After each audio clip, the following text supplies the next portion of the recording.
Hey folks, Prepper Princess. So I thought I would lighten it up a little bit this week and talk about the top 10 conspiracy theories for the coronavirus. Let's get started.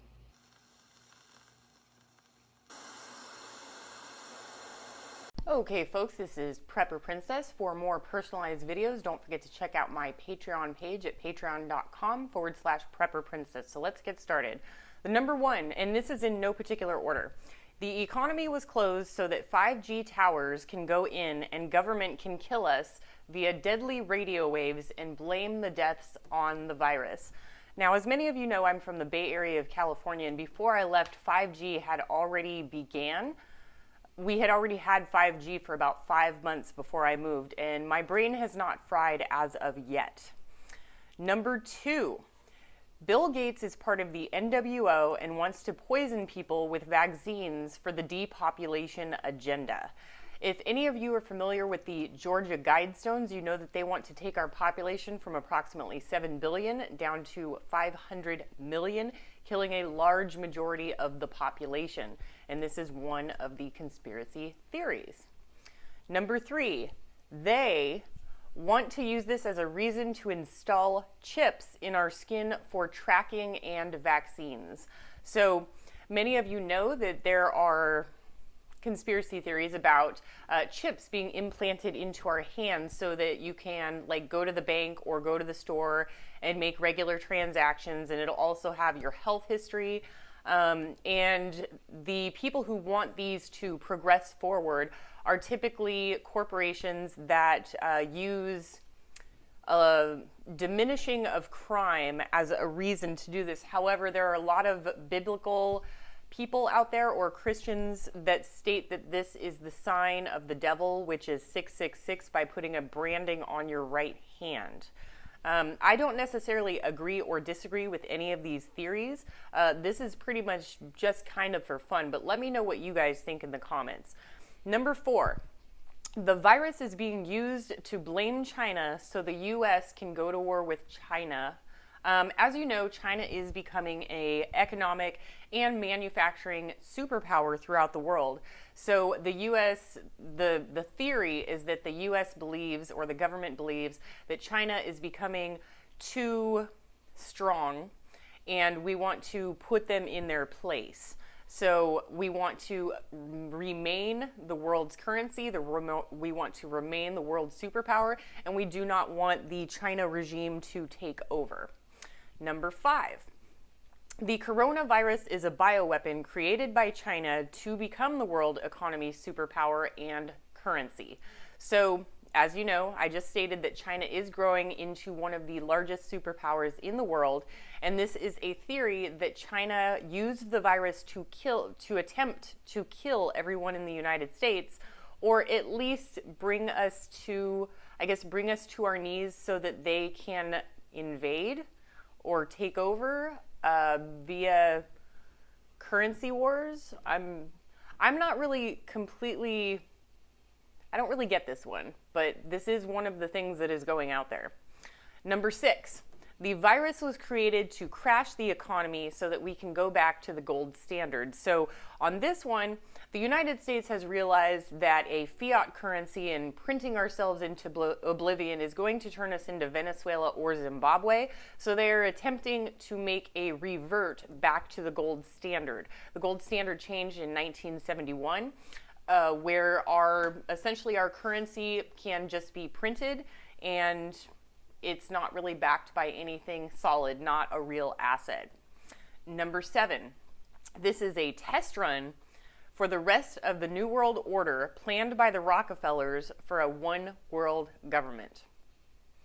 I don't think that that's correct. I think that the U.S. does want to stay in power and be the superpower of the world, as well as the main currency. So I don't really think that a one world government where everyone is equal would be beneficial to the government of the United States.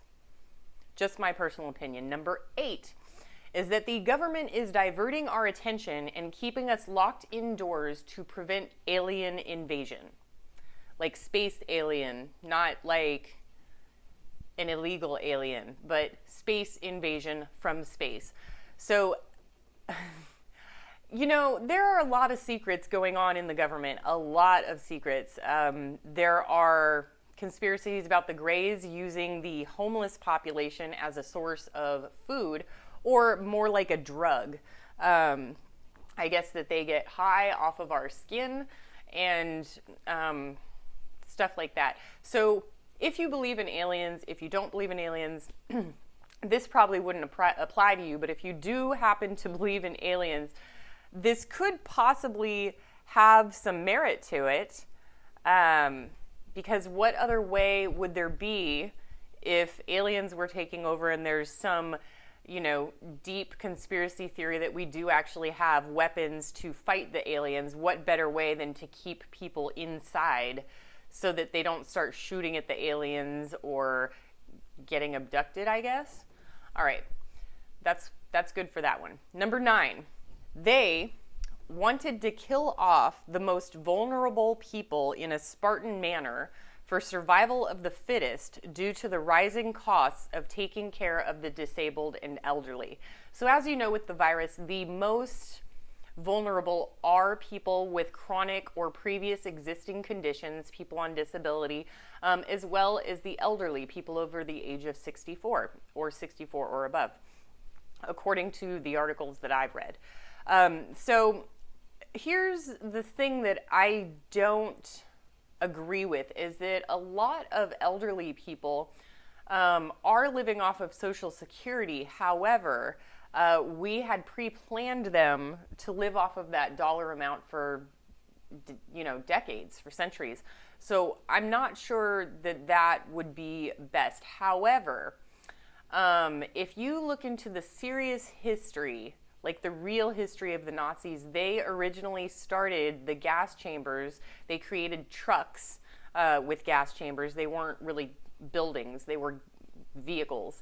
And they went to places like mental hospitals, which is where people would send their disabled family members, not just mentally disabled. Like when I say mentally disabled, I'm talking like Down syndrome, or they were mute, not things that they would be able to function in society in today's society, but back then they were considered recluses. Like they would not even allow them into society, and families didn't know how to handle these types of people. So they did in fact start with the disabled and the extremely elderly in Nazi Germany in the gas chambers, not the Jews. The Jews were not the first ones to get gassed, and the government used them as an excuse that they were just costing them too much money and they needed the money to go towards the war effort.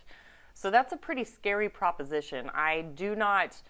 It's not that I don't agree with the conspiracy, but if the government were doing that, and the population found out about it, there would be blood on the streets in Washington. Just saying, I'm not okay with that. Number 10, and there is going to be a small bonus at the end, is that the government needed a reason to create a Great Depression in order to cause civil unrest so our Second Amendment rights can be taken away and the U.S. citizens can become unarmed. Again, during World War II, the Nazis disarmed the Jews prior to going to the ghettos and taking them to the camps. So the best way to fight a population is by disarming them. As you know, I strongly believe in our Second Amendment rights, and I carry a firearm not only for self-protection, and I do not ever want to use a firearm against my fellow man, but I carry firearms because the Second Amendment states that, we should be armed for all enemies, foreign and domestic. And the government, as you know, has somewhat become a domestic enemy of many people. They're not exactly in it for us. They're sort of in it for themselves, as you may know. So, once my Second Amendment rights are taken away, I'm leaving the country. That's just me. All right, and for the bonus. The government wants to switch to a digital currency because money is dirty and carries the virus, so citizens can be charged for every single transaction. This one is actually pretty doable. I mean, if people are sheeple, and if you take the population and teach them that money is dirty, holding a dollar bill is dirty, holding a coin is dirty, and you could contact a deadly virus by touching it, that may be a way to brainwash the public so that the government can, in fact, charge for every transaction if we were to switch to a digital currency. So, for right now, those are the top 10 and the bonus. If you have heard of any other top 10 coronavirus conspiracy theories, please go ahead and place them in the comments below. But please be sure to leave some details as to the backing of that theory, because sometimes they're just sort of left open and people don't really understand what you mean. So, that is it for now. I hope that this was a fun video for you all. Do what you can with what you've got. Prepper Princess out.